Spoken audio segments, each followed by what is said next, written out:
প্রোটিনের সহজলভ্য উৎস ডিম বাজারে যার দাম কমতে শুরু করেছে। প্রতি হালি ডিম বিক্রি হচ্ছে 28 থেকে 32 টাকায়। গত সপ্তাহে যা ছিল 30 থেকে 35 টাকা। এক মাসে ডিমের দাম প্রায় 16 ভাগ কমেছে এমন হিসেব দিয়েছে টিসিবি। 20 দিনের আগে ছিল আপনার 35-36 টাকা 34 টাকা হালি ছিল, এখন 28 টাকা 30 টাকা হালিতে চলে এসেছে আর কি। সেই হিসাবে হালিতে কমছে 4 টাকা 5 টাকা প্রতি হালিতে কম। স্থিতিশীল রয়েছে ব্রয়লার মুরগির বাজার। প্রতি কেজি বিক্রি হচ্ছে 115 থেকে 125 টাকায়, যা এক মাস আগে ছিল 125 থেকে 135 টাকা। সে হিসেবে দাম কমেছে প্রায় 8 ভাগ।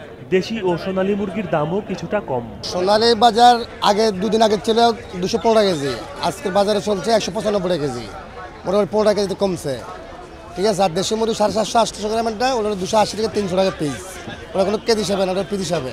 যে রেটটা আছে আজকে 15-20 দিন ধরে চলতেছে 120, 25, 15 বড়টা এরকম, আর লেয়ার হয়েছে 165 টাকা 65 থেকে 70 টাকা। মাল অনেক অ্যাভেলেবেল, এমনি খুচরা বিক্রি বা এমনি বেচা বিক্রি কম, কাস্টমার কম, এই কারণে বাজারটা একটু কম এখন বর্তমানে।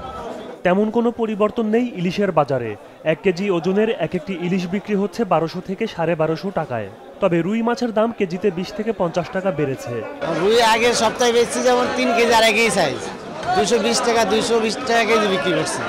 এই তুলনায় এই সপ্তাহে রুই মাছের দামটা একটু বাড়তে হয়েছে, 300 টাকা কেজি।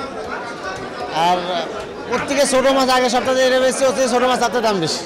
স্থিতিশীল রয়েছে ফুলকপি, বাঁধাকপি, শিম সহ অন্যান্য শীতের সবজির দাম। তবে টমেটো ও গাজরের দাম এখনও বেশ চড়া। ইমতিয়াজ হাসান, মাছরাঙা সংবাদ, ঢাকা।